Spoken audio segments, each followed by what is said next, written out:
Dr. Alan Porter watched through the viewport as the massive alien station grew larger. After decades of work, his faster-than-light drive had finally brought humans to the stars. The year was 2157, and humanity was about to meet the Galactic Coalition for the first time. "Nervous?" asked Commander Samantha Wright, standing beside him in her crisp Navy uniform. Alan nodded. "Wouldn't you be?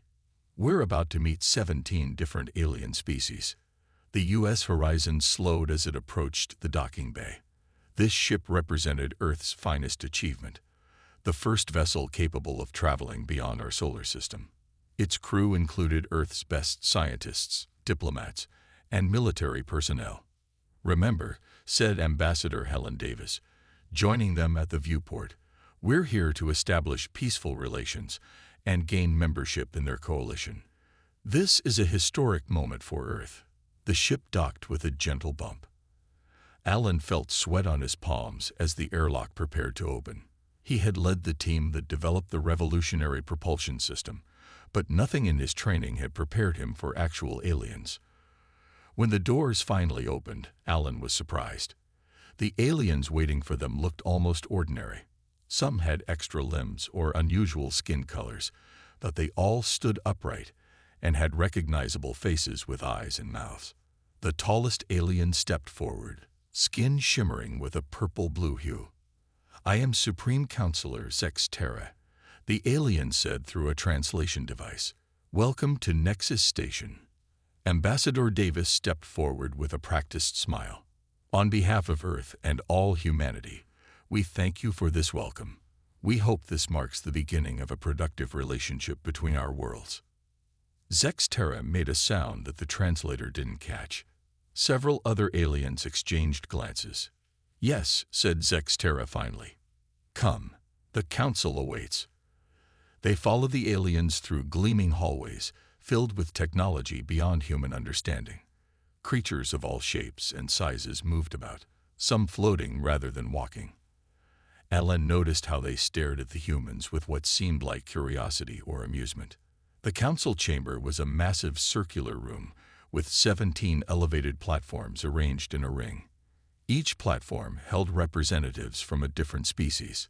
The humans were directed to stand in the center, like specimens under examination. Zex Terra took a position on one of the platforms. "The council recognizes the representatives of Earth. You may present your case for recognition." Ambassador Davis delivered her carefully prepared speech about Earth's achievements, our peaceful intentions, and hopes for technological and cultural exchange. When she finished, silence filled the chamber.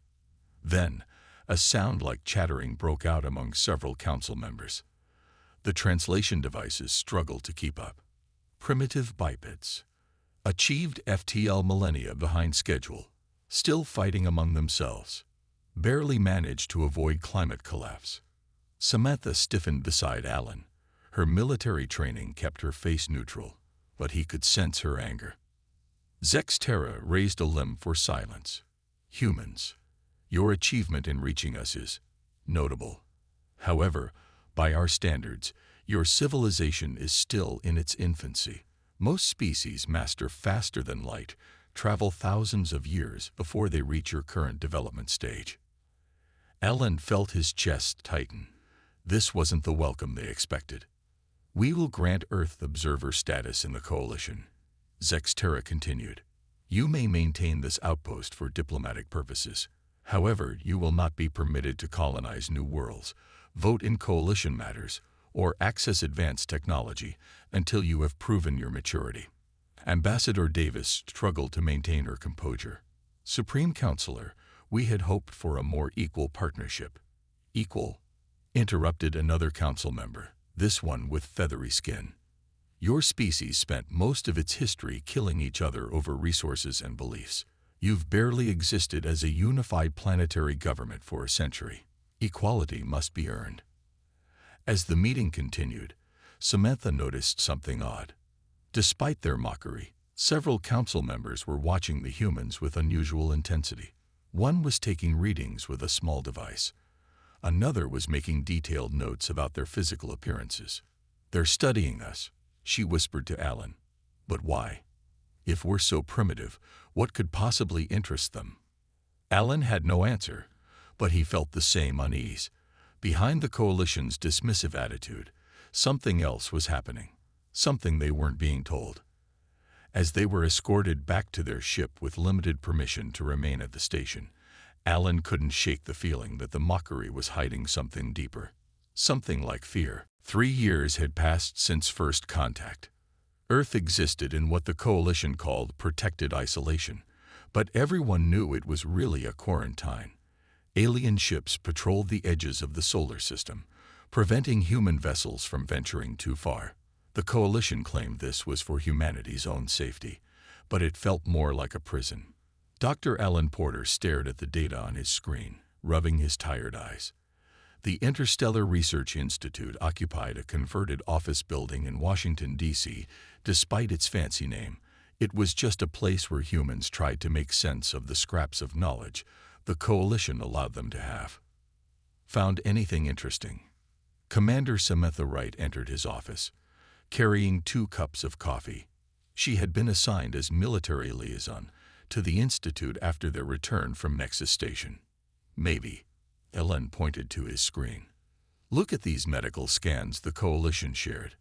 They're supposedly routine data about different species biology. Samantha leaned closer. What am I looking for? The timestamps. Some of these files are over 200 years old. Her eyes widened. That's impossible. We only made contact 3 years ago. Exactly. Alan took a sip of coffee. And look at this one. It's a detailed analysis of human immune responses from 1918, during the Spanish flu outbreak. They've been studying us, Samantha whispered, long before we knew they existed. Neither noticed Greg Miller, a junior researcher, standing in the doorway. He had only joined the Institute 6 months ago, fresh out of college with a degree in xenobiology. Greg backed away quietly, pretending he hadn't heard anything. Later that day, Alan and Samantha met with their alien liaison officer, a Coalition representative named Karvosh. The alien's translucent skin pulsed with blue light as they asked their questions. These files, Alan said, showing the timestamps, suggest your people have been monitoring Earth for centuries. Care to explain? Karvosh's skin darkened. You misunderstand. Those are merely simulation data based on recent observations. That's a lie, Samantha said flatly. The detail is too specific. You couldn't simulate this. The alien's breathing quickened. I am not authorized to discuss. The door burst open as 4 Coalition security officers entered. Their uniforms bore the insignia of the Coalition Defense Force. This meeting is concluded, the lead officer stated. Karvosh will be reassigned. A new liaison will be appointed tomorrow. You can't just, Samantha began, but the officers surrounded Karvosh and escorted him out. What was that about? Ellen asked as they left the building that evening. Samantha shook her head. They're hiding something big. Something about us scares them, but I can't figure out what. From across the street, Greg watched them leave. He had been thinking about what he overheard all day. Something felt wrong about the whole situation. The Coalition treated humans like children, but they also seemed strangely interested in human biology. That night, Greg couldn't sleep. He tossed and turned, thinking about the aliens' panic when confronted with those old files. Around 3 a.m., his computer chimed with an incoming message. The screen showed no sender. The message contained only text. Your species evolved on a death world. The Coalition fears what they don't understand. Greg stared at the message. A death world. What did that mean? He tried to reply, but the message disappeared as soon as he touched the keyboard. The next morning, he rushed to find Dr. Porter and Commander Wright. But when he arrived at the Institute, the place was in chaos. Overnight, Coalition representatives had removed several servers containing research data, claiming it violated information-sharing protocols. They're getting nervous, Samantha said when she saw Greg's confused face. Something's happening, and they don't want us to know what it is. I need to tell you something, Greg said nervously. I received a strange message last night from someone in the Coalition, I think. He showed them his phone with the message he had managed to screenshot before it vanished. Ellen read it aloud. Your species evolved on a death world. What does that mean? Greg asked. Samantha's expression darkened. It means we need to start asking harder questions. Something strange was happening among the stars. For weeks, the Coalition's communications with Earth had grown less frequent. Their ships still patrolled the edges of the solar system, but even those seemed fewer in number.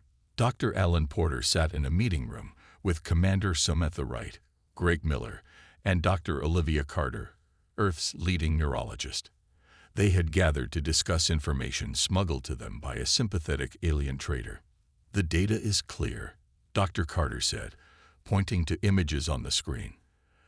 A disease is spreading through Coalition worlds. They're calling it the unraveling. The images showed alien beings with various symptoms, some shaking uncontrollably, others lying still with vacant eyes. Medical charts displayed brain scans with dark patches where neural activity should be. It's a neural pathogen, she continued. It attacks the connections in the brain, breaking down synaptic pathways. Victims lose motor function first, then memory, and finally basic life support functions. How many worlds are affected? Samantha asked. At least 3 have been completely quarantined. Millions dead already. Ellen scrolled through the data files. The Coalition's medical technology can't stop it. Gray had been quiet, but now he spoke up. Remember that message I received?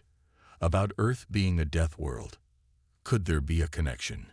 Dr. Carter looked thoughtful. Actually, there might be. She pulled up a detailed scan of the pathogen. Look at its structure. It's designed to target specific neural pathways common to most Coalition species. But human brains are wired differently.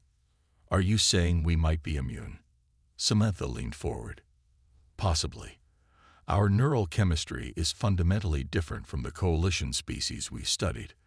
The pathogen might not be able to latch onto our synapses. Alan's computer beeped with an alert. The Coalition patrol ships are leaving their positions, all of them. They rushed to the Institute's observation deck. Through the powerful telescope, they could see the distant lights of Coalition ships moving away from their usual patrol routes, heading deeper into space. They're abandoning us, Greg said. Or running from something, Samantha countered. 2 days later, they received an official message from the Coalition.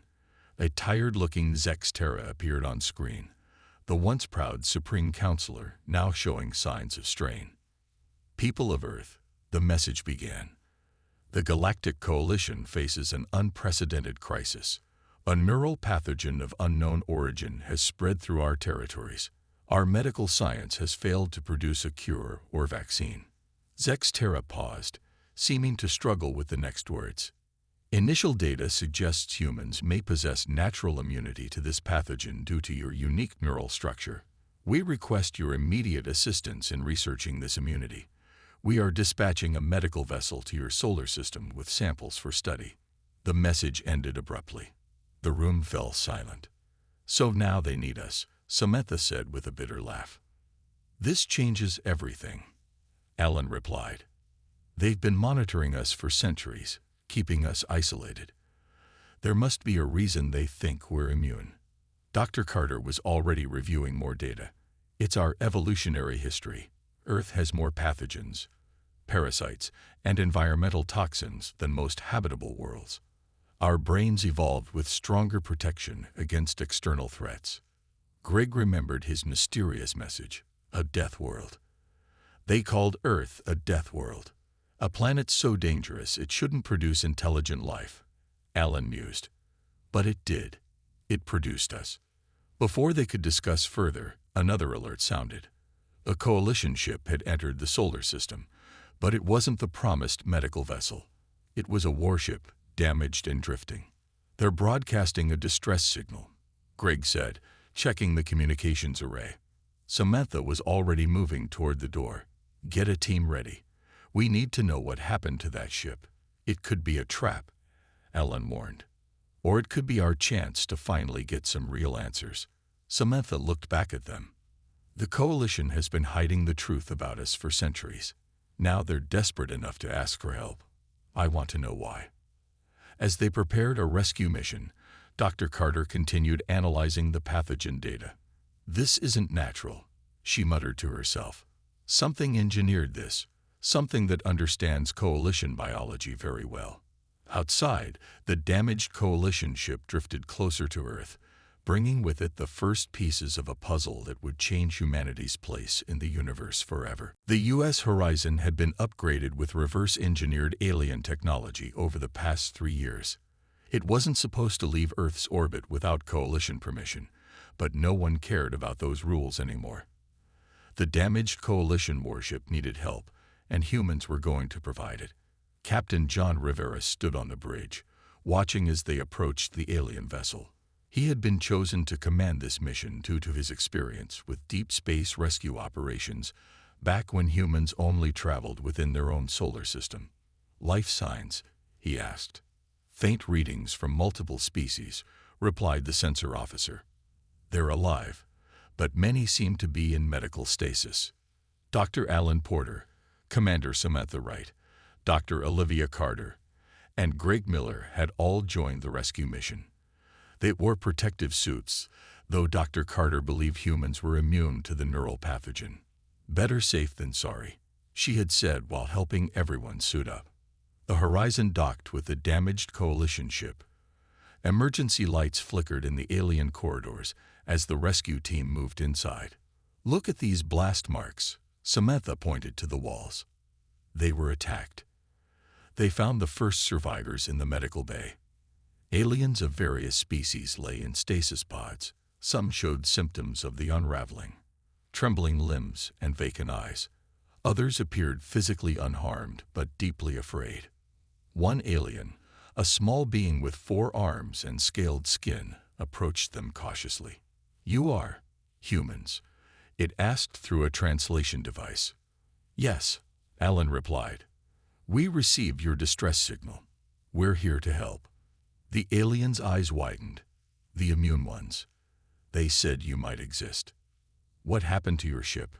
Captain Rivera asked. "We were fleeing from the Collective. They found our evacuation route." "The Collective?" Greg asked. "Do you mean the Coalition?" "No." The alien's voice lowered. "The Void Collective. They are the ones who made the unraveling." The rescue team exchanged glances. This was new information.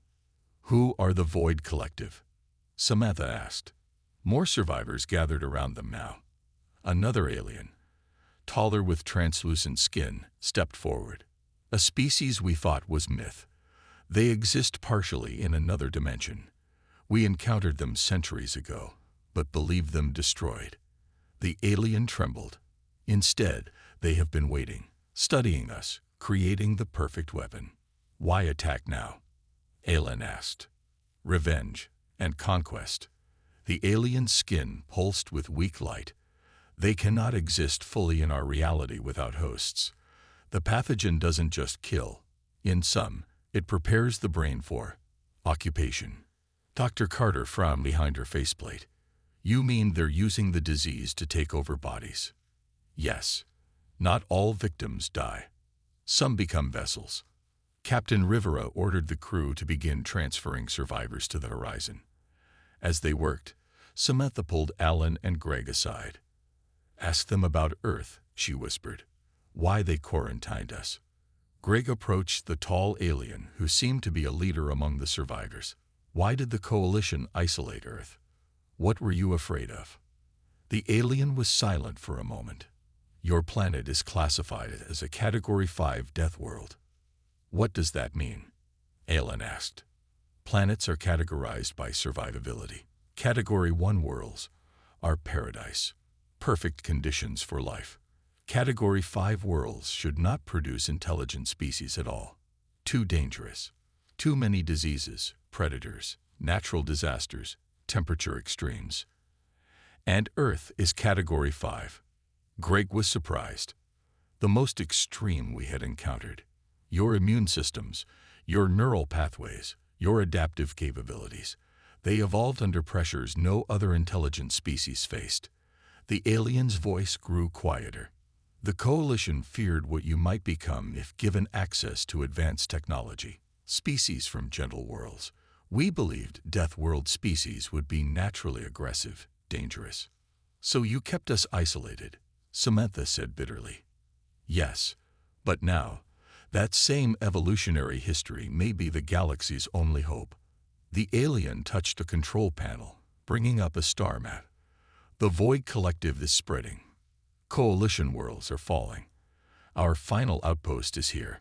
The alien pointed to a distant star system. The Supreme Council awaits your ship. They believe humans may be the only species that can fight both the pathogen and its creators. As they prepared to leave with the survivors, Captain Rivera set course for the coordinates provided. So, Greg said as they watched the damaged Coalition ship grow smaller behind them, the universe mocked us for evolving on a death world. And now they need us because of it, Ellen replied. The hidden base of the Coalition Supreme Council orbited a small moon in a distant star system. As the U.S. horizon approached, they saw hundreds of ships gathered there. The last fleet of a once mighty galactic power.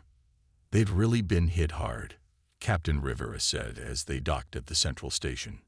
Inside, representatives from the surviving Coalition worlds waited. Supreme Counselor Zex Terra stood at the front, looking much older than when they had first met 3 years ago. Humans, Zex Terra said, with none of the mockery from their first meeting. Thank you for coming. We have little time. The next few hours were filled with urgent meetings. The Coalition formally requested Earth's help against the Void Collective. Dr. Olivia Carter began working with Coalition scientists immediately, studying why humans were immune to the unraveling.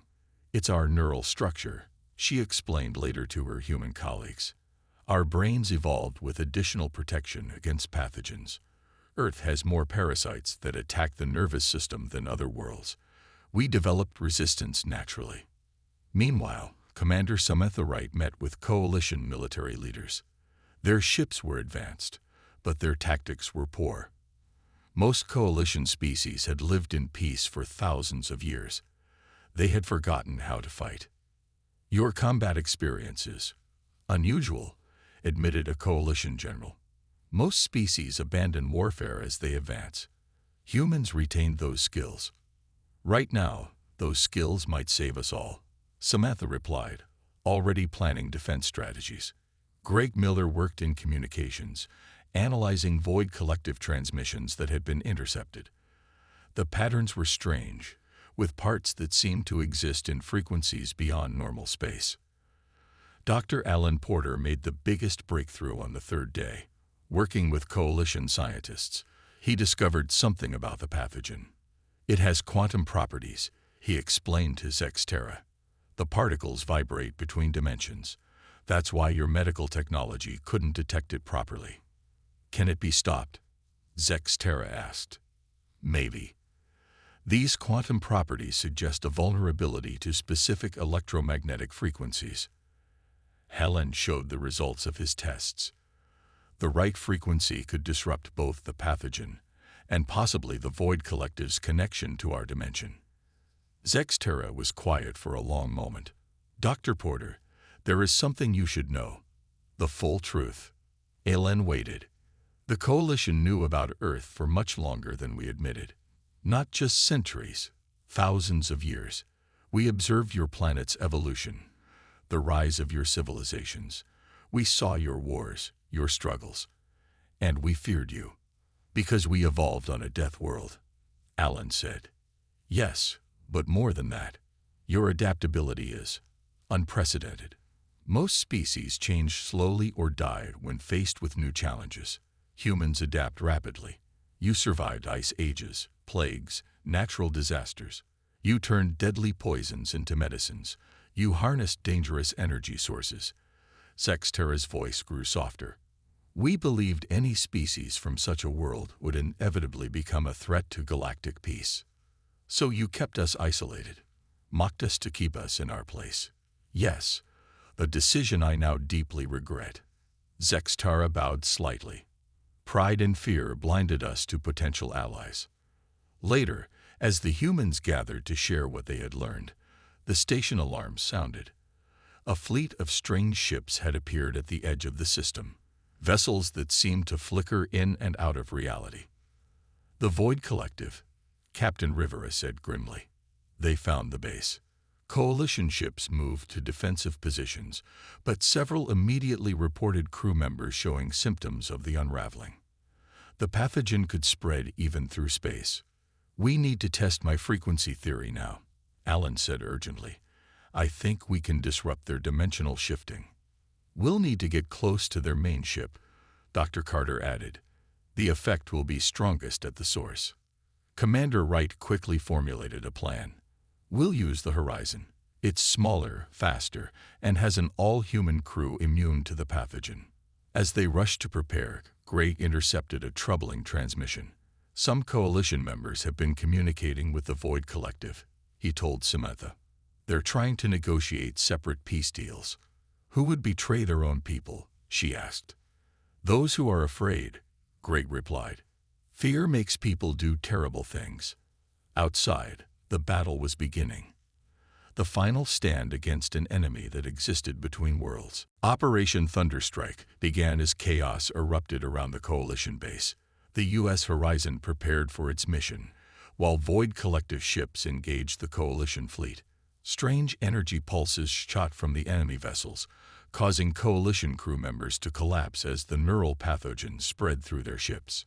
On the Horizon's bridge, Captain John Rivera watched the battle with grim determination. "All systems ready." "Ready, Captain," his crew confirmed. Dr. Alan Porter had installed his experimental resonance cannon, a device designed to emit the electromagnetic frequencies that might disrupt both the pathogen and the dimensional rift the Void Collective used. "The weapon is untested," Alan warned. "We don't know exactly how the Collective will react." Commander Samantha Wright led the strike team that would need to get close to the Void Collective's main vessel. "We'll find out soon enough." The plan required approaching the dimensional rift generator, the source of both the Collective's power and the pathogen. Coalition ships would provide cover, but they couldn't get too close without their crews suffering neural degradation. "The final approach is on us," Samantha told her team of 12 humans. "No one else can get close enough." Greg Miller joined them as communications specialist. He discovered something important in the intercepted transmissions.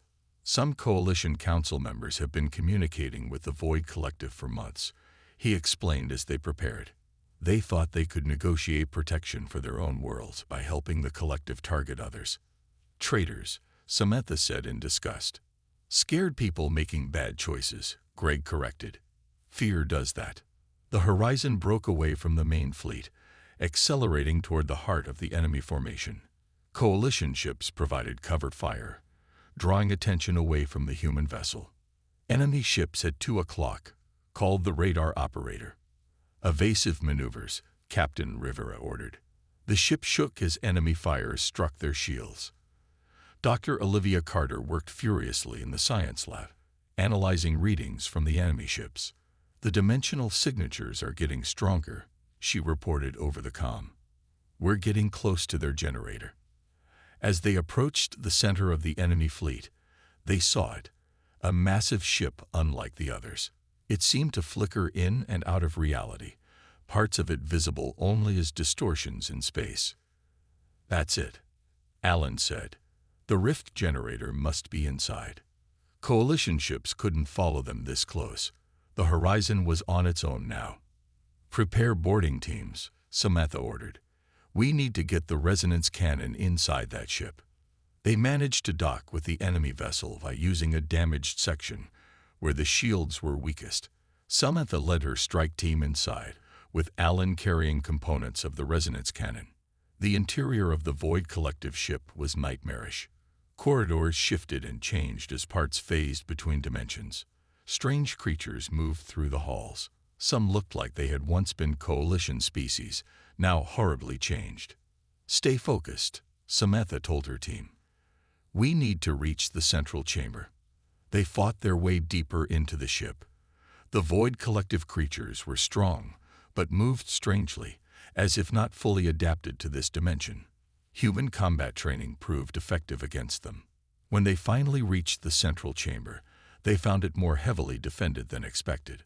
A fierce battle erupted as they tried to set up the resonance cannon.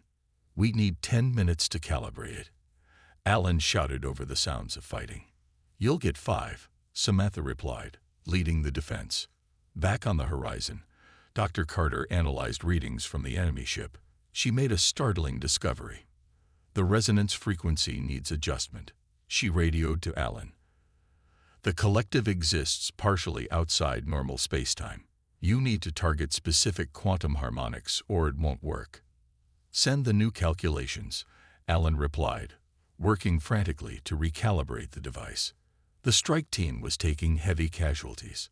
3 were already down, and more collective creatures poured into the chamber. "We can't hold much longer," Greg warned, helping Alan with the cannon adjustments. "Almost there," Alan said. Samantha made a decision. "Everyone but Alan and Greg, fall back to the ship. We'll hold the docking port." "We can't leave you," one of her team protested. "That's an order.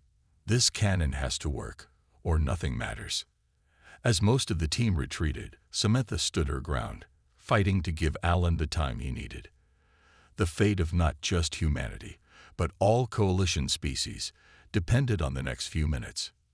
"Ready," Alan finally said, his finger hovering over the activation control. Around them, reality itself seemed to bend and warp as the Void Collective sensed the threat. Alan pressed the activation button. The resonance cannon hummed to life, emitting waves of energy that humans couldn't see but could feel as a strange vibration in their bones. At first, nothing seemed to happen. Then the air around them began to shimmer. "It's working," Greg shouted over the noise. The Void Collective creatures shrieked in pain. Their forms flickered more rapidly now, struggling to maintain their presence in this dimension. The walls of the chamber began to waver, showing glimpses of another reality beyond. "We need to increase the power," Alan said, adjusting controls on the cannon. Samantha fought off 2 more creatures as they tried to reach the device. "Whatever you're doing, do it faster." Throughout the Coalition fleet, the effects spread quickly. The unraveling pathogen in infected crew members began to break down, losing its quantum properties. On the Coalition base, Dr. Carter watched in amazement as patients began to stabilize. "The pathogen is collapsing," she reported to Captain Rivera. Back on the Void Collective ship, the resonance cannon reached full power. A wave of energy pulsed outward, and the dimensional rift at the center of the chamber began to close. "The rift is collapsing," Alan called out. "We need to get out of here now." The 3 humans ran for the exit as the ship began to break apart. Parts of it were being pulled back into the other dimension, while other sections simply disintegrated. They barely made it back to the horizon. Captain Rivera immediately ordered full speed away from the enemy fleet. "The rift is destabilizing all their ships," the science officer reported. "The effect is spreading." On the main view screen, they watched as the Void Collective fleet began to disintegrate.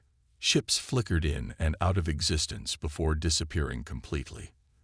The dimensional rift that had allowed them to enter this reality was closing, pulling them back to their own universe.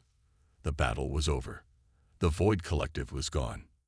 In the days that followed, reports came in from across Coalition space. The unraveling pathogen was neutralized everywhere. Infected patients who hadn't reached the final stages began to recover. The threat that had brought the mighty Coalition to its knees had been defeated by the species they had once mocked. 1 month later, a formal ceremony was held on Earth. For the first time, Coalition representatives visited the human homeworld, not as superior beings granting favors, but as grateful allies. Supreme Counselor Zex Terra stood before the United Earth government. "Today marks a new beginning for the Galactic Coalition. The old Coalition died with the Void Collective threat.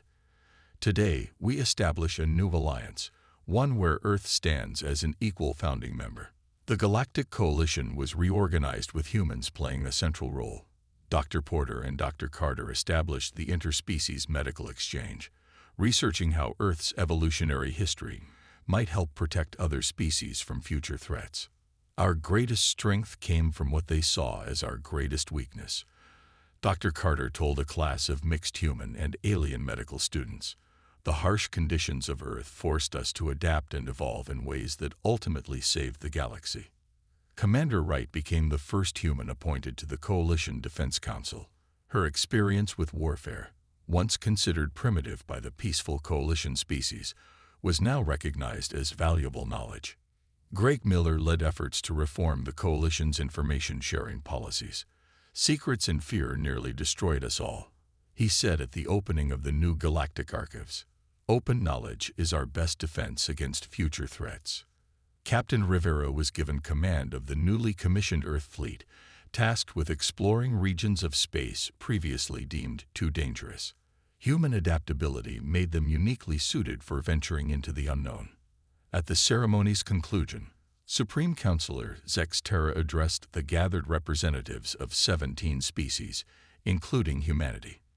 "We once mocked your world for its harshness, never understanding that such challenges forged exactly the allies we would one day desperately need. The universe no longer mocks Earth, it stands in its debt." As the new Coalition fleet departed Earth orbit, humanity looked to the stars not as outsiders, but as essential members of the galactic community. The species that evolved on a death world had proven that the very struggles that shaped them had prepared them to face threats no other species could overcome. The universe had mocked their small world until they became its last hope.